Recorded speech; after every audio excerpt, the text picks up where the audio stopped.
చెప్పమ్మా. అంటే నాన్న అది మీరే అన్నారు కదా మొగుడు పెళ్ళాలని. అమ్మ మీకు ఎలా రెస్పెక్ట్ ఇస్తూ మీ దగ్గర కూర్చోదో తిను అలా చేయలేదని అరిచాను. అయ్యో తల్లి, అందరూ అలా ఉండరు కదమ్మా. మేమనుకో ఆదర్శ దంపతులం. అవునవును, వీళ్ళేదో పెద్ద పార్వతీ పరమేశ్వరులు అనుకుంటున్నారు. పార్వతీ పనుల్లో ఉంటారు అని తెలియదు వీళ్ళకి. సర్లే దా కూర్చోవచ్చి.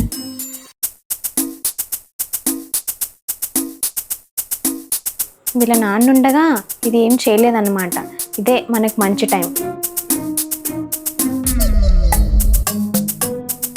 ఏ ఏమేం తల్లి అలగరిచో? ఏం లేదు నాన్న, నాకేదో బ్యాడ్ ఇన్సిడెంట్ గుర్తొచ్చి అలా అరిచాను. పిచ్చి పిల్ల, అన్నిటికీ భయపడతావు. ఇంతకీ వీళ్ళు మీకు తాగడానికి ఏమైనా ఇచ్చారా లేదా మన ఇంటికి వెళ్ళి తీసుకురావాలా? అయ్యో ఇప్పుడే వద్దులే అమ్మా. మీకేం కావాలో చెప్పండి బాబాయ్ గారు, నేను తీసుకొని వస్తాను. నీ ఇష్టం తల్లి, నీకు ఏది నచ్చితే తీసుకురా.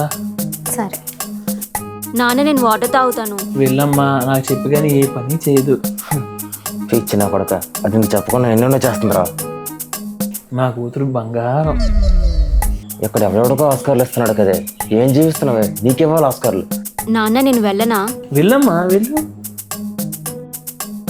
ఇంకేంటి అబ్బాయి విషయాలు?